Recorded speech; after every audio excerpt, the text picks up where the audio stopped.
이번 장은 두 번째 과목인 콘크리트 제조, 시험 및 품질 관리에 대해서 살펴보도록 하겠습니다. 콘크리트 생산 설비는 우리가 레미콘 배치 플랜트라고 하죠. 또는 실무에서는 통상 BP라고도 하는데, 레미콘을 생산하는 고정식 기계를 의미를 합니다. 형태는 타평이 있고 횡치형이 있는데 이거 참고로 한번 보시고요. 배치 플랜트의 구성 이렇게 구성이 되어 있고 한번 살펴보시기 바랍니다.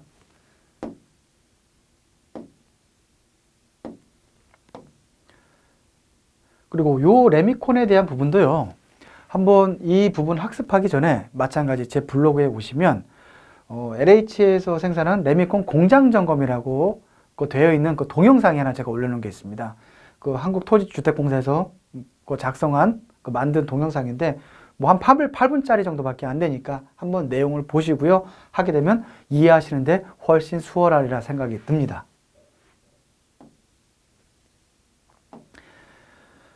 중요한 부분은 이제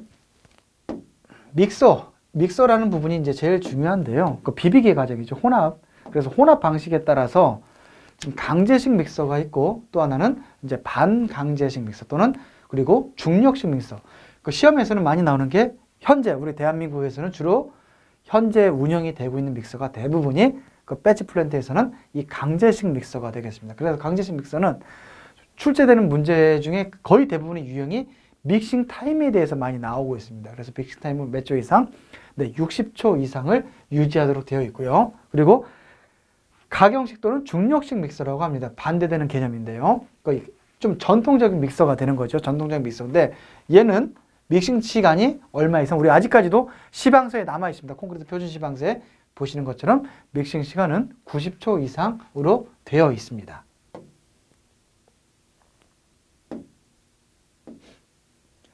믹서 내 혼합에 대한 부분 참고로 한번 보시겠고요. 또 이제 재료의 저장, 그리고 골재의 저장, 해당되는 내용, 재료의 저장은 시멘트는 방습되는 조건 사일로에서 많이 되고 있고, 골재는 입도에 따라서 별도 저장하고, 혼합되지 않도록 하고 해서 하는 내용들을 한번 이 내용도 간혹씩 출제가 되고 있습니다. 저장 및 관리.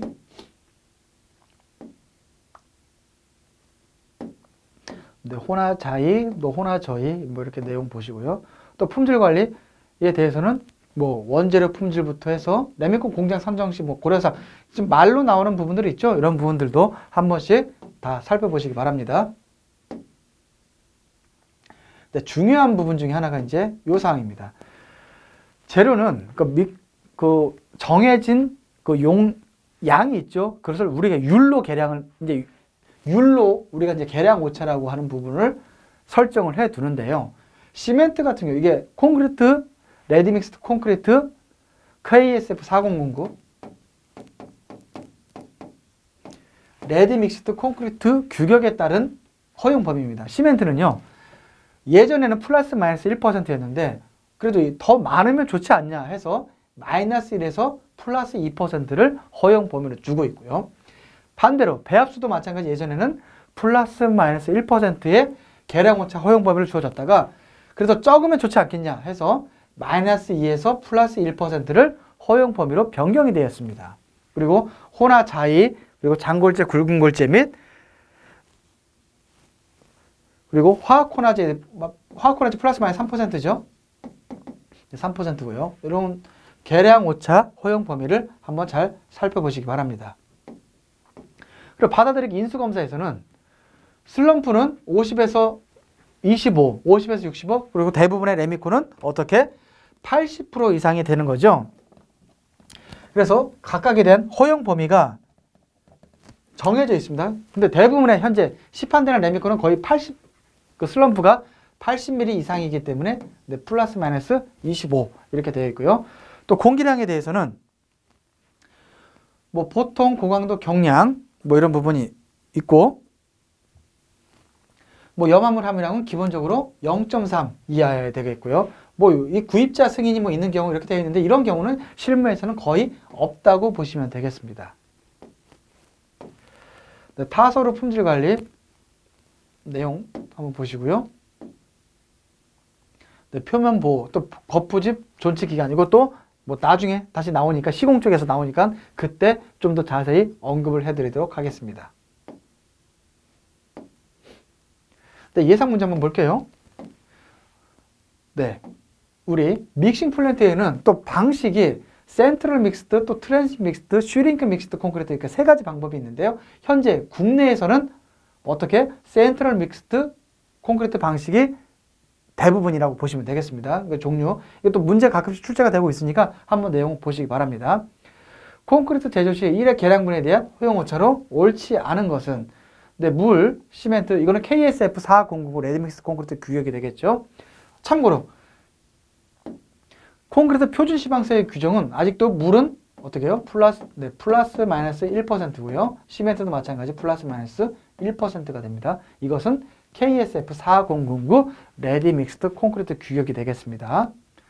혼합 차이는 네, 플러스 마이너스 2%가 되는 거죠.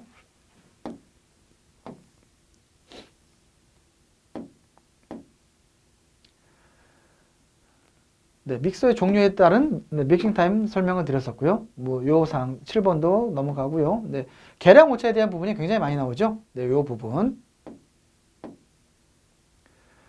네, 계속 계량 오차에 대한 허용 범위 뭐 이런 부분이 거의 대부분이네. 넘어가겠습니다. 예, 다음 이제 콘크리트 시험 한번 볼게요. 네, 굳지 않은 콘크리트는 이제 우리 구분할 때 굳지 않은 콘크리트와 굳은 콘크리트 시험으로 크게 대별을 합니다. 굳지 않은 상태는 아직 프레시한 상태 또는 생 콘크리트라고도 많이 하고 있습니다. 굳지 않은 콘크리트의 성질을 나타내는 용어 4가지, 5가지죠. 네, 요 사항 반죽질기부터 압속성, 펌퍼빌리티까지 한번 내용에 대해서 알아두시고요. 특히 이제 워커빌리티라는 개념은 반죽질기 개념이 들어간 거죠. 반죽질기에다가 작업의 난이 정도 및 재료 분리에 대한 저항성까지 복합적으로 나타내는 성질이 워커빌리티다라고 보시면 되겠습니다. 네, 워커빌리티에 뭐 영향을 주는 뭐 특성 요인들을 해가지고 간단하게 한번 또 표현을 해봤고요. 워커빌리티 시험 범위 종류 해가지고 뭐 해당되는 시험법에 대한 이름 한번 잘 확인하시기 바라겠습니다. 네, 굳지 않은 콘크리트 시료 채취 방법 뭐 이렇게 되어 있고 뭐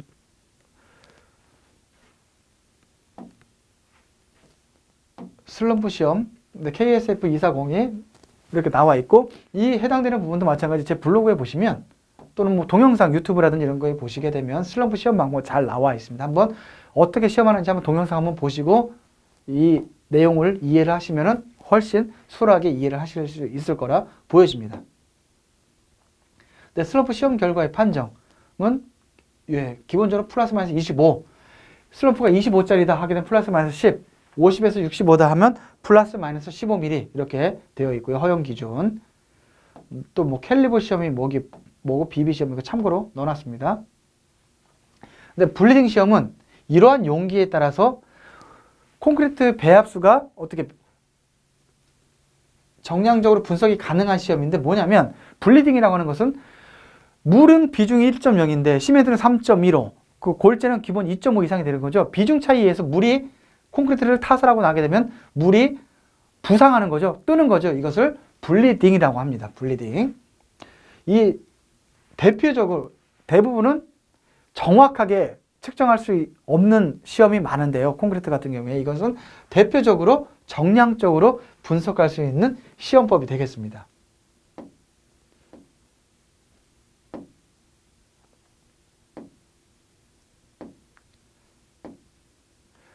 블리딩의 양이라는 게 있고 또 블리딩 유리라는 게 있죠. 근데 블리딩 양은 단면적분에 생긴 블리딩 물의 양. 그러니까 단위는 제곱센티미터분의 세제곱센티미터. 그리고 블리딩률은 BR이라는 게 있고요. BR이라는 것은 뭐냐면 WS분의 B라고 되는데 그럼 이 WS를 구하기 위해서는 또 뭐를 알아야 되냐?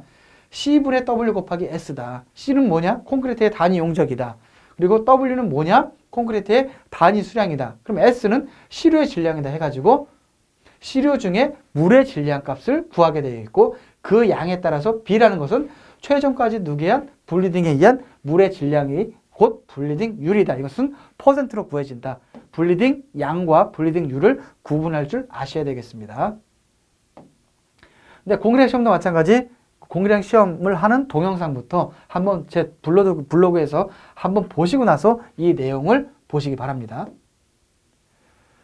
그리고 공기량은 이 게이지상에서 나온 이 공기량 값을 뭐라고 하느냐면 겉보기 공기량이라고 합니다. 그래서 실제 공기량은 항상 겉보기 공기량에서 골재 수정 개수를 빼도록 되어 있습니다. 보통의 그 대한민국에서의 레미콘 공장에서 그 적용하는 골재 수정 개수 값은 대체적으로 0.2%를 하는 게 일반적입니다.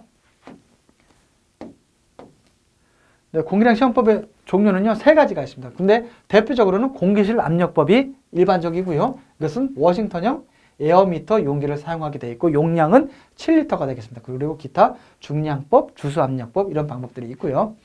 염화물 시험은 이러한 우리나라는 거의 지금 현재 전압차 적정법이라고 해가지고 대부분 염화물 함유량 측정기죠. 원리는 전압차에 의해서 하는 방법인데 이러한 시험 장비가 표준화되어 있습니다. 대한민국에서는 현재요. 염화물은 지금은 기계가 교정만 제대로 하게 되면은 자동으로 해가지고 다 값 자체를 산출해주고 있습니다. 크게 신경 안 쓰셔도 됩니다. 최근에는요. 이제 공시체는 기본적으로 압축 강도 값은 3개 이상의 평균이고요. 또 레미콘은 1일 타설량이라고 하게 되면 기본적으로 28일 3회 세조의 평균을 세조 또는 이것을 3회라고 합니다. 3회의 평균 값을 적용하도록 되어 있어요. 그럼 여기서 말하는 1조 또는 1회는 공시체 3개를 의미합니다. 3개. 그래서 총 기본으로 하루 레미콘을 콘크리트를 450 세제곱미터 이하, 450 누베 이하를 타설한다고 하기 때는 공시체는 기본적으로 몇 개를 만들어야 된다? 9개를 만드는 게 일반적입니다. 현재는요. 공시체의 지름은 우리나라 대한민국의 강도 시험용 공시체 표준은 150 파이가 직경이 150에 높이는 1대2가 표준이죠. 직경 대 높이의 비는 1대2를 표준으로 하고 있습니다. 그래서 직경은 150에 높이가 300이 표준인데 아직까지는 이게 표준으로 되어 있지만 실제 현장에서는 작은 걸 쓰고 있죠. 파이 100에 높이는 200짜리 공시체를 쓰고 있는 게 일반적입니다. 그리고 공시체 지름은 기본적으로 굵은 골재 최대 치수 3배 이상. 근데 우리나라 대한민국의 굵은 골재 최대 치수는 대부분이 얼마죠? 지금 25mm가 일반적이죠? 그렇기 때문에 75mm 이상이면 되기 때문에 직경은 파이 100짜리를 쓰고 있는 게 일반적이다라고 보시면 되겠습니다. 근데 공시체 만드는 방법은 공시체가 150mm짜리다, 큰 거다라고 하게 되면 3층 그리고 각층별 25에 다짐을 하게 되어 있고요. 그리고 150mm 이내인 경우에는 1000제곱m당 1회의 비율로 다지게 됩니다. 이렇게 다짐 횟수는 규정이 되어 있고요. KS에. 그리고 공시체는 제작하고 나면 위에 요철이 있죠. 근데 우리가 만능재료 시험기 또는 압축강도 시험기에다가 시험할 때는 그 요철이 평평해야 됩니다. 유리판처럼 평평해야 되거든요. 그 조건이 있어요. 그래서 그러한 과정을 하는 것을 캐핑 또는 연마를 통해서 하게 되는데 시멘트 페이스트를 통해서 캐핑을 하는 과정을 우리가 캐핑하는데 그 캐핑은 시멘트 페이스트에 물시멘트비가 또 정해져 있어요. 어떻게? 27에서 30%로 정해져 있습니다. 캐핑을 만약에 안 한다 하게 되면 연마를 하시게 되어 있고요. 연마. 흰 강도 시험도 마찬가지 다짐 횟수는 1000제곱m당 1회 비율로 다지게 되어 있다. 네, 몰드의 떼어내기. 이게 또 시험에 자주 출제가 돼요. 시간은 어떻게? 16시간 이상에서 3일 이내에 몰드를 떼어내도록 되어 있습니다. 그리고 양생 온도는 몇 도? 이것도 중요하죠. 20도 플러스 마이너스 2도씨를 양생 온도의 표준으로 대한민국은 정하고 있습니다.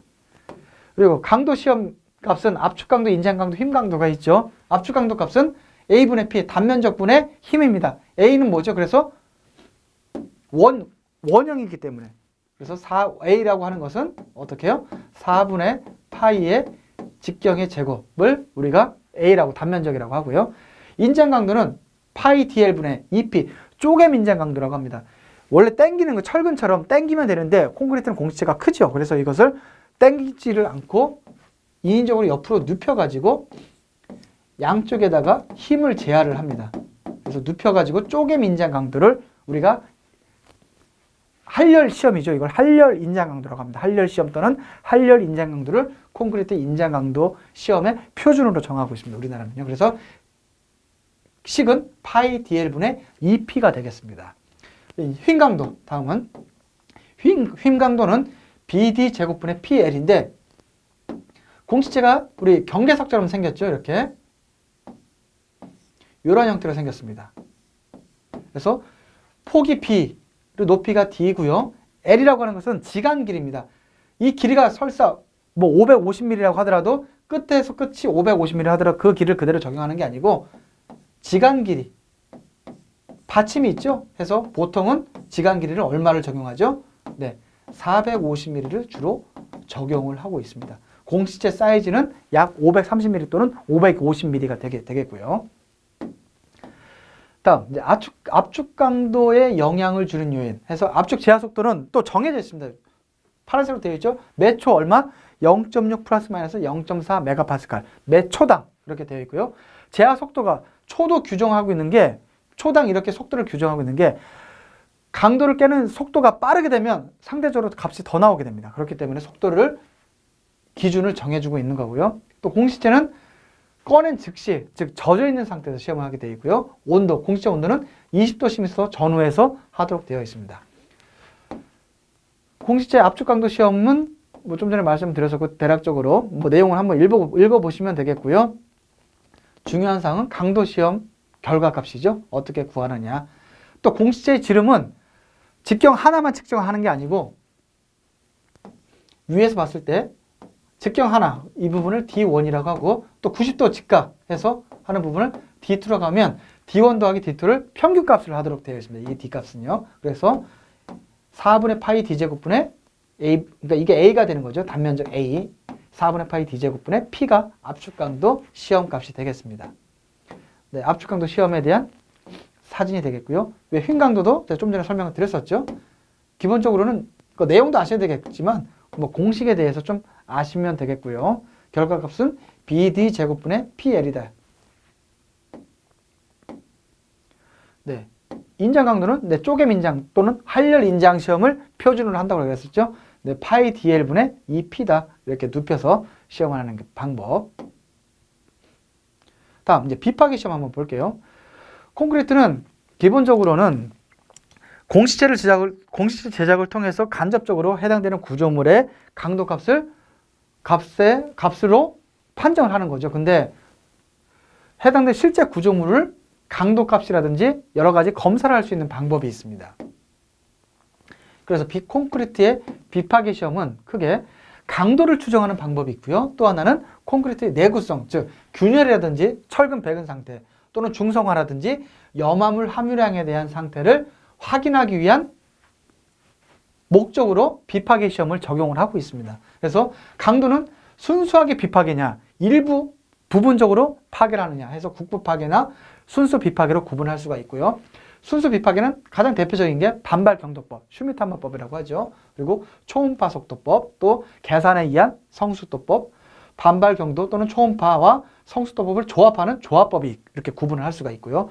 국부 파괴는 관입저항법이나 인발법. 이 관입저항이나 인발법은 우리 제4과목 있죠. 구조물의 유지관리 쪽에서 가끔씩 문제로 출제가 되고 있습니다. 이제 균열 상태는 초음파법이나 음향방출법, A법이라고 합니다. 그리고 방사선법, 철근 배근은 전자파 레이더법, 중성화는 출제가 굉장히 많이 되고 있죠. 이것도 제4과목 콘크리트 구조 및 유지 관리에서 많이 나오고 있죠. 페놀프탈레인 용액 분무법을 통해서 중성화 시험을 확인하는 방법이 있고요. 염화물 함유량은 질사는 적정법에 의해서 적정법을 통해서 시험 이 해당되는 내용을 확인을 하고 있습니다. 그 내구성에 대한 사항을요. 비파기 시험 방법의 특징, 장단점 한번 살펴보시고요. 반발경도법에 대해서 우리 이 반발경도는요. 슈미트 햄머를 이용해서 하게 되는데 이게 타격 방향에 대한 보정을 합니다. 우리가 수평으로 하게 되면 보정값은 없어요. 근데 만약에 아랫부분, 즉 그 내가 섰을 때 아랫부분 슬라브를 한다. 예를 들어서 한다고 하면은 타격되는 시점에서 이게 이 안에 스프링이 있죠. 스프링이 반발로 튀거든요. 튈 경우에 중력과 어떻게 되죠? 중력과 반대 방향이죠. 이럴 경우에 즉 아랫 방향으로 할 경우에는 얘는 플러스 보정을 해주게 됩니다. 아래로 할 경우에는 플러스 보정. 근데 반대로 천정을 한다. 천정을 할 때 이 안에 스프링이 튀게 되죠. 그러면 중력과 같은 방향으로 튀게 되죠. 이럴 경우에는 천정을 한다 할 경우에는 마이너스 보정을 해줍니다.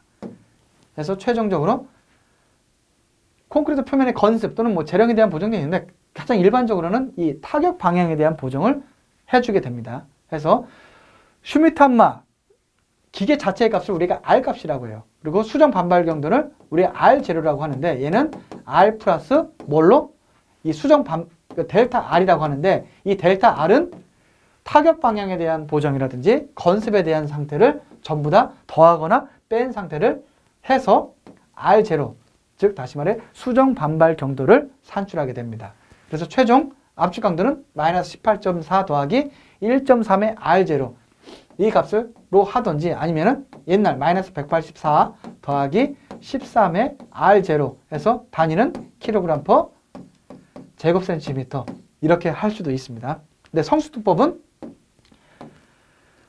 요시 또 구조물 유지관리나 시공 쪽에서 한중 콘크리트나 이런 쪽에서도 가끔씩 출제가 되고 있죠.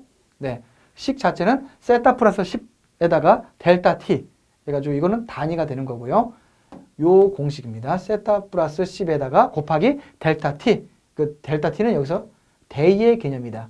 또는 시간 개념도 있지만 문제 출제될 때 단위를 보셔가지고 이게 일수인지 아니면 시간인지를 확인을 해 보시면 됩니다. 그리고 초음파 속도법.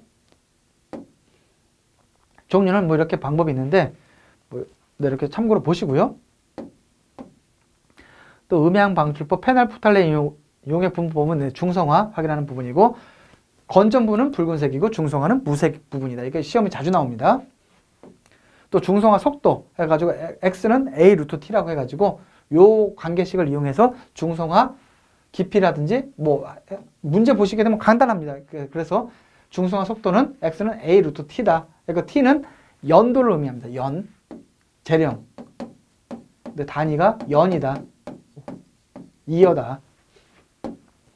그리고 내구성 관련 시험에 대해서는 이번 구조 및 유지 관리 그 4과목에서도 같이 나오니까 그 부분에서 좀 더 언급을 하도록 하고요. 여기서는 가장 대표적인 게 알칼리 골재 반응이라는 게 있어요. 알칼리 애그리게이터 리액션 해가지고 알칼리 골재 반응인데 알칼리 골재 반응이 일어나려고 하는 세 가지 조건이 있습니다. 그게 뭐냐면 시멘트의 고알칼리 성분, 알칼리 성분, 그리고 골재에 있어서의 SiO2, 그리고 물. 이게 세 가지 조건이 다 동시에 만족을 해야 알칼리 골재 반응이 일어날 수가 있어요. 그래서 알칼리 골재 반응에 대한 평가 방법은 보시는 것처럼 알칼리 실리카 반응에 따른 방법이 하나 있고요.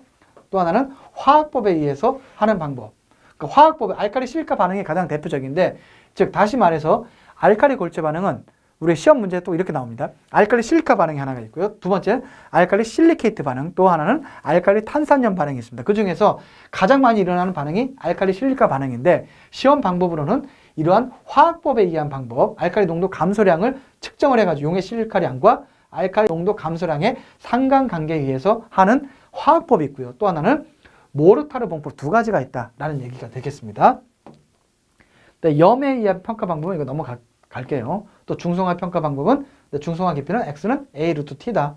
그리고 중성화 시험은 페놀프탈레인을 용액을 분무해서 한다. 네, 동해 평가 방법은 상대 동탄성 계수라는 개념을 해가지고 내구 지수라고 합니다. 그래서 m분의 pn입니다. m이라고 하는 것은 뭐죠? 동결 융의 횟수. 그리고 p는 n 횟수에서 상대 동탄성 계수고 n은 정해진 p에서의 동결 융의 횟수다 해서 이 공식도 좀 알아두셔야 됩니다. m분의 pn이다 라는 부분이요.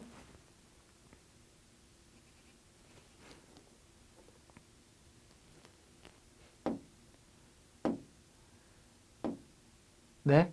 그리고 문제 한번 보겠습니다. 네. 적산온도 해가지고 뭐 아까 공식 나와 있는 거 있었죠? 해당되는 부분 한번 보시고요. 뭐 인장 강도, 그 블리딩 시험에 대한 방법, 그리고 공기실 압력법에 의한 공기량 시험 방법에서 적용할 수 있는 골재 최대 크기, 뭐 문제 자체가 그렇게 평이한 수준으로 많이 나오고 있죠. 네, 콘크리트 받아들이기 검사 항목에 대한 사항, 뭐 관입저항법에 의한 뭐 내용, 요 부분은 케이스 규격에 있는 사항인데 요 내용도 가끔씩 출제가 됩니다. 한번 내용 한번 보시고요. 네, 워커빌리티 및 반죽절기 영향을 주는 요인, 그리고 휨 강도 시험에 대한 부분, 공식만 다 알면 알 수 있는 사항이죠. 네, 뭐 허용 범위들, 그리고 중성화에 대한 사항, 그리고 네, 어떤 거죠? 블리딩 수가 하게 되면 블리딩 양도 있었고 또 블리딩 율이라는 것도 있었죠. 이거 참고해서 같이 두 가지를 다 알아두셔야 되고요. 이 휨 강도 시험용 공시체 사이즈,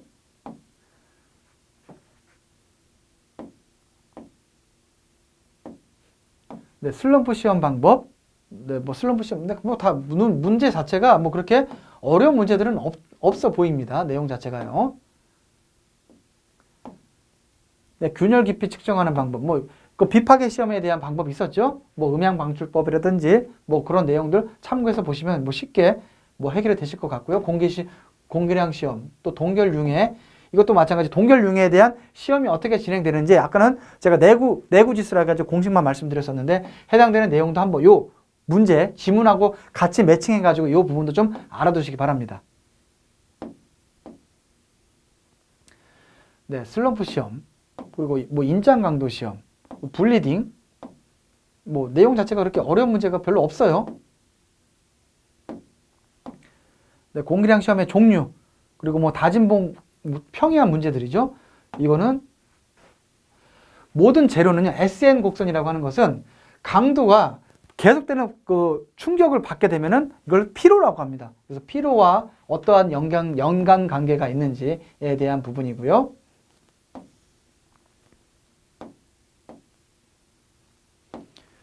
네, 중성화 깊이 속도, 네, 중성화 속도 구하는 거 또는 중성화 깊이였었죠. 그래서 페놀프탈렌은 몇 퍼센트냐? 1% 페놀프탈렌 용액이었었고요. 네, 이렇게 해서 강의를 마치도록 하겠습니다.